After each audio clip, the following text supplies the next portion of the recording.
Hello friend, कैसे हैं आप लोग। आई होप आप सभी लोग बहुत अच्छे से रहेंगे। बहुत सारे हमें कमेंट आए हैं कि एक टेक्निकल सपोर्ट इंजीनियर बनने के लिए क्या क्वालिफिकेशन होनी चाहिए, टेक्निकल स्किल क्या होनी चाहिए और कैसे अप्लाई करना है, रोल्स जॉब डिस्क्रिप्शन क्या होनी चाहिए।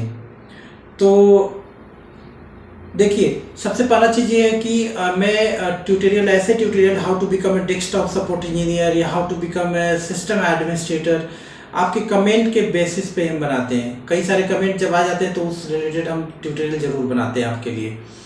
तो इस ट्यूटोरियल में आपको बताने जा रहा हूँ कि एक टेक्निकल सपोर्ट इंजीनियर बनने के लिए आपके पास क्या क्या विशेषताएं होनी चाहिए और क्या क्या करना होगा आपको। तो इस ट्यूटोरियल के एंड तक आप रहेंगे तो ज़रूर आपको समझ में आ जाएगा। सबसे पहला चीज़ होता है, आपको ये जानना होगा कि एक टेक्निकल सपोर्ट इंजीनियर का जॉब डिस्क्रिप्शन क्या होते हैं, है ना, कि उनका रोल क्या होता है।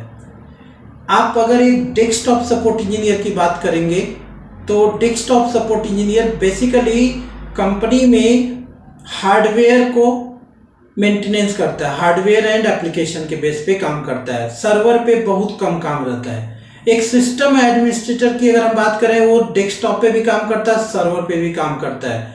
एक सर्वर एडमिनिस्ट्रेटर जो होता है वो सर्वर पे ही केवल काम करता है, डेस्कटॉप लेवल काम नहीं करता है, एप्लीकेशन लेवल भी काम नहीं करता है, वो टेक्निकल सपोर्ट रिलेटेड भी काम नहीं करेगा। एक सर्वर एडमिनिस्ट्रेटर केवल सर्वर रिलेटेड। बट अगर हम बात करते हैं टेक्निकल सपोर्ट इंजीनियर की, तो अगर हम रिक्वायरमेंट की बात करेंगे तो सबसे ज़्यादा रिक्वायरमेंट एक टेक्निकल सपोर्ट इंजीनियर के लिए होती है।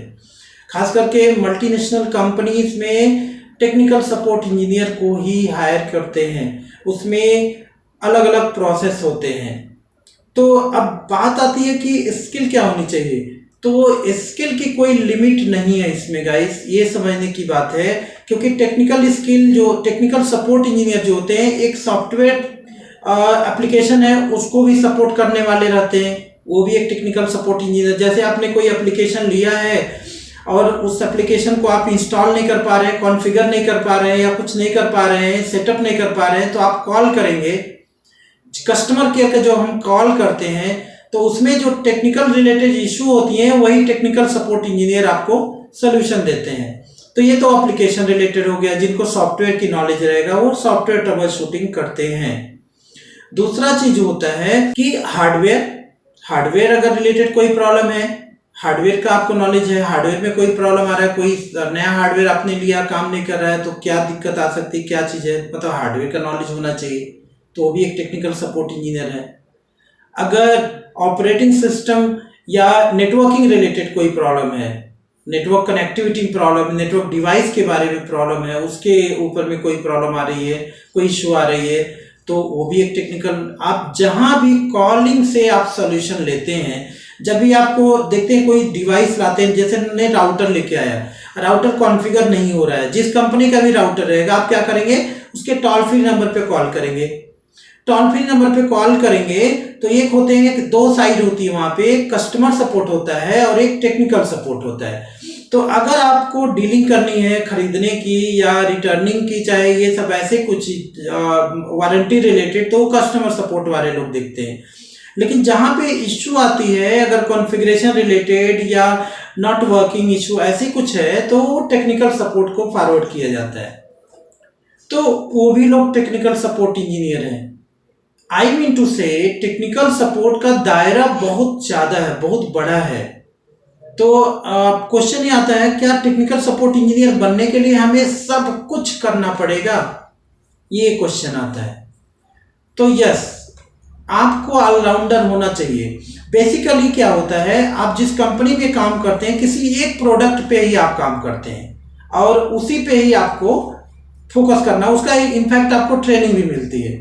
लेकिन जॉब पाने के लिए आपसे अलग अलग तरह के क्वेश्चंस आपसे पूछे ही जाएंगे। खास करके एमएनसी कंपनी में अगर आप as a technical support engineer के लिए अप्लाई करेंगे तो आपसे हार्डवेयर के बारे में भी पूछा जाएगा, सॉफ्टवेयर के बारे में और नेटवर्किंग के बारे में, मतलब 3 नॉलेज रहेगा। अब क्वेश्चन ये आता है, हार्डवेयर, सॉफ्टवेयर, नेटवर्किंग, 3। इसके अलावा भी टेक सपोर्ट होता है। क्या होता है, मोबाइल में अगर आपने मोबाइल लिया है, एंड्रॉयड लिया है, तो उसमें भी प्रॉब्लम आता है। कोई ऐसे डिवाइस हमने ले रखा है, हमने बोया का माइक लिया है, उसमें कोई प्रॉब्लम आ रहा है, तो उसके लिए भी तो टेक्निकल सपोर्ट इंजीनियर हैं। तो मतलब क्या है, कोई दायरा फिक्स नहीं है। तो इसके लिए परेशान होने की जरूरत नहीं है। आप ये मत समझिए कि यार बोया का माइक है, बोया का माइक की ट्रेनिंग हमें सीखनी पड़ेगी, है ना, या कुछ और भी हमने डिवाइस लिया है मोबाइल के एंड्रॉइड, उसकी भी ट्रेनिंग सीखनी पड़ेगी, ऐसा नहीं है।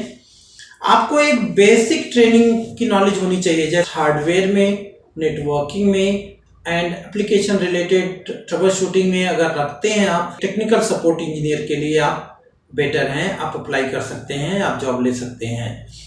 सॉफ्टवेयर की अगर हम बात करें तो सॉफ्टवेयर का मतलब ये थोड़ी है कि आप कोडिंग में एक स्पेशलिस्ट हो, जावा में स्पेशलिस्ट हो, एक प्रोग्रामर हो। अगर एक प्रोग्रामर ही रहेगा तो टेक सपोर्ट इंजीनियर की जॉब क्यों करेगा, वो सॉफ्टवेयर डेवलपर की जॉब नहीं करेगा। तो टेक्निकल सपोर्ट में क्या है, एक तरह का ऑलराउंडर तो होना ही होना, बेसिक नॉलेज आपको रख के जाना रहेगा। लेकिन इसके साथ साथ सबसे बड़ी प्रॉब्लम क्या आती है, टेक्निकल स्किल से ज़्यादा बड़ा रोल इसमें होता है कम्युनिकेशन स्किल। कि अगर एक एमएनसी कंपनी में आप टेक्निकल सपोर्ट इंजीनियर के लिए अप्लाई करते हैं तो टेक्निकल तो बाद की बात होती है, पहले एचआर राउंड में ही आप छट जाएंगे अगर आपकी कम्युनिकेशन स्किल अच्छी नहीं रहेगी। आपको रिप्रेजेंट करना रहता है। उसका रीज़न क्या होता है, टेक्निकल सपोर्ट का काम क्या होता है, जॉब डिस्क्रिप्शन क्या होता है, कोई कॉल करेगा, कस्टमर कोई कॉल करे, कोई प्रोडक्ट लिया उसके बारे में कॉल करेगा कि नहीं कॉन्फ़िगर हो रहा है ना। तो किस तरह से, किस लैंग्वेज में आप बात कर रहे हैं, अगर थोड़ा भी रूडली बात किया आपने और मिस मैच हुआ तो फिर वो कंप्लेन करेगा, फिर आपकी रेटिंग डाउन होगी, फिर आपकी जॉब जाएगी या डाउनग्रेड होंगे, यही होता है। तो इसलिए कम्युनिकेशन का बहुत बड़ा रोल होता है, और वो सब बाद में रेटिंग डाउन होगी, आपको जॉब ही नहीं मिलेगा पहले। तो अगर एक टेक्निकल सपोर्ट इंजीनियर आपको बनना है तो आपको कम्युनिकेशन स्किल पे फोकस ज़्यादा करना पड़ेगा, खास करके इंग्लिश लैंग्वेज और एक रीजनल लैंग्वेज, जो भी जहाँ से भी आप बिलोंग करते हो वो लैंग्वेज, तभी आप एक टेक्निकल सपोर्ट के लिए फिट पड़ते हैं, परफेक्ट रहते हैं, राइट। अब इसके बाद हम बात कर लें कि क्वालिफिकेशन की, कि क्वालिफिकेशन क्या होनी चाहिए इसके लिए। तो एलिजिबिलिटी की अगर हम बात करेंगे, बहुत बहुत दूर तक इससे कोई बहुत बड़ा वो नहीं रहता है। मतलब क्या, अगर आप +2 पास हैं, आप एक टेक्निकल सपोर्ट इंजीनियर के लिए परफेक्ट है, आप अप्लाई कर सकते किसी भी कंपनी में। इनफैक्ट एमएनसी वाले भी बहुत ज़्यादा वो नहीं रहता, वहाँ भी अप्लाई कर सकते कि मल्टीनेशनल कंपनी में भी आप टेक्निकल सपोर्ट इंजीनियर के लिए अप्लाई कर सकते हैं। अगर आप ग्रेजुएट हो तो बहुत बढ़िया है, अगर ग्रेजुएट नहीं भी हैं तब भी आप टेक्निकल सपोर्ट के लिए अप्लाई कर सकते हैं, बशर्ते आपकी कम्युनिकेशन स्किल बहुत अच्छी होनी चाहिए। कम्युनिकेशन स्किल के साथ साथ आपकी टाइपिंग स्किल भी अच्छी होनी चाहिए। तो 3 चीज़ों पे फोकस करनी है आपकी, एक तो typing skill, communication skill and last में टेक्निकल स्किल तो रहेगा ही रहेगा। टेक्निकल स्किल को हम 3rd पे इसलिए रख रहे हैं क्योंकि आप जिस भी प्रोसेस में जाते हैं उसमें आपको ट्रेनिंग मिलती है, तो आप वो सीख जाते हैं। लेकिन टाइपिंग इतना जल्दी नहीं सीख पाएंगे आप।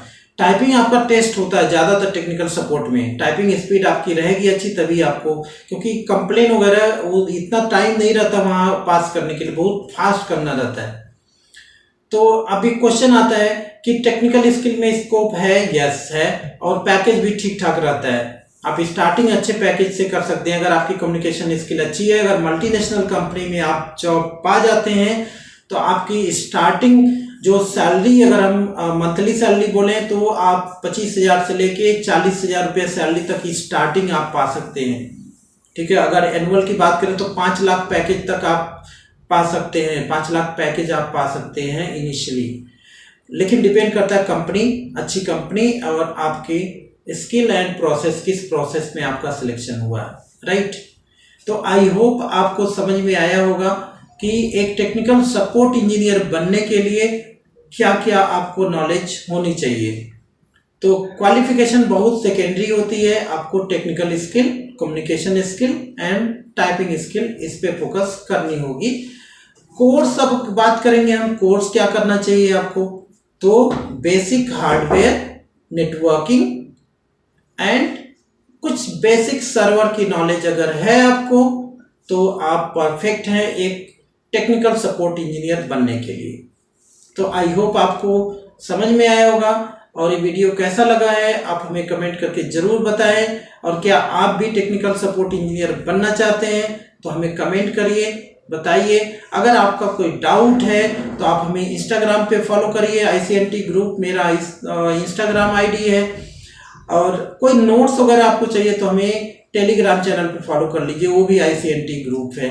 और बाकी हमें कॉल भी कर सकते हैं। तो बस इस ट्यूटोरियल में इतना ही। Thank you so much.